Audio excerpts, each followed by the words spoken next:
গাজীরহাট, প্রায় লাখখানেক মানুষ, হাজার হাজার গাড়ি পার্কিং, মাইল জুড়ে শুধু লাইটিং আর ডেকোরেশন। শান্ত রাস্তায় হঠাৎ জ্যাম। উদ্দেশ্য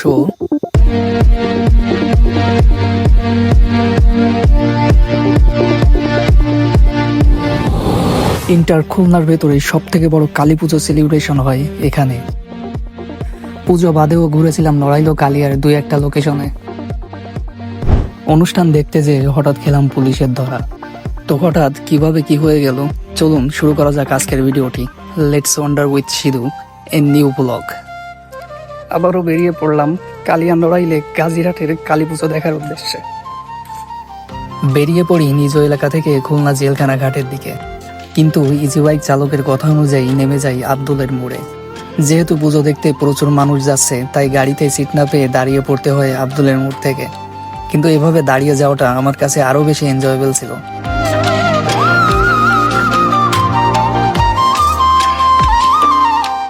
প্রায় 1 ঘন্টা জার্নি শেষে পৌঁছে যাই নড়াইলের কালিয়া উপজেলায়, এবং সেখান থেকে দাদা এসে আমাকে রিসিভ করে এবং তার সাথে চলে যাই সরাসরি কালিয়া থানায়। দাদার আজকে গাজীরহাট ডিউটি ছিল, তাই ঠিক করি দাদার সাথে পুলিশের গাড়িতে গাজীরহাট কালীবাড়ি যাব।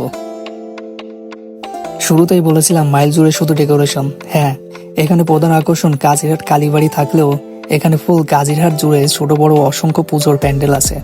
বাইক বা রিজার্ভ গাড়ি ছাড়াই সবগুলো প্যান্ডেল এক রাতে ভিজিট করা একেবারে অসম্ভব বললেও চলে।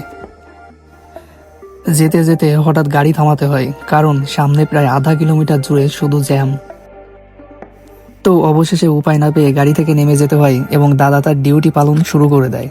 আর এদিকে আমি হেঁটে হেঁটে যেতে থাকি কালীবাড়ির দিকে। যেতে যেতে হঠাৎ লক্ষ্য করা যায় দূর দূরান্ত থেকে আগত হাজার হাজার বাইক ও পরিবহন গাড়ি পার্কিং। এরপর ভিড় ঠেলে সামনে এগোতে থাকি। আর এটি ছিল গাজীরহাট কালীবাড়ি। বেশিরভাগ মানুষ এসেছে কালীবাড়ির উদ্দেশ্যে এই ক্রেজিনেসের সাক্ষী হতে।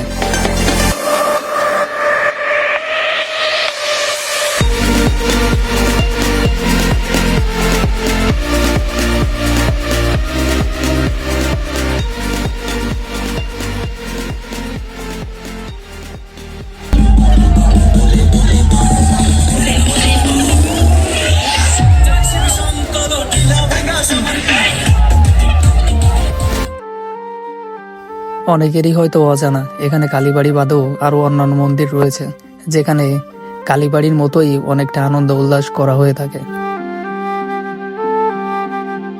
সময়ের অভাবে হয়তো সবখানে যাওয়া সম্ভব নয়, তবে আপনারা চাইলে প্রতি বছরই এখানে আসতে পারেন এবং আশেপাশের মন্দিরগুলোও ঘুরে দেখতে পারেন। পরদিন সকাল কালিয়া কলেজ মাঠে আড্ডা দিতে থাকি কালিয়ার কিছু ভাই বন্ধুদের সাথে। সামান্য অসুস্থতার জন্য কোথাও যাওয়ার ইচ্ছা না থাকার সত্ত্বেও দাদার সাথে বের হই নবগঙ্গা নদী পার হয়ে অজানা উদ্দেশ্যে।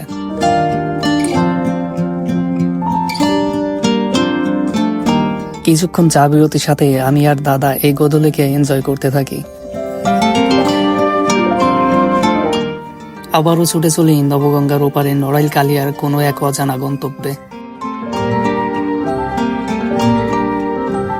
কিছু দূর এগোতেই দেখা মেলে শান্ত চিত্রা নদী।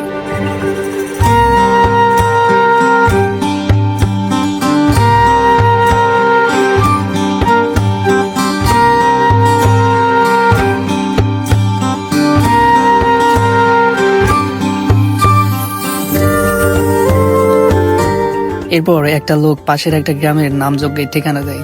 সেভাবে আবারও ছুটে চলি অজানা এক গন্তব্যে।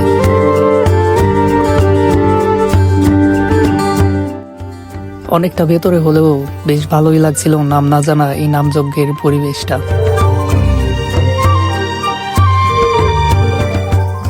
এই নিয়ে কালিয়ার সৌন্দর্য টানে দ্বিতীয়বার কালিয়া ভ্রমণ। ধন্যবাদ সবাইকে আমার প্রথম কালিয়ার ভিডিওতে অনেক ভালোবাসা দেওয়ার জন্য। এরপর সরাসরি চলে যাই কালিয়ার ঘোষপাড়ায় পুজোর বিসর্জন দেখতে।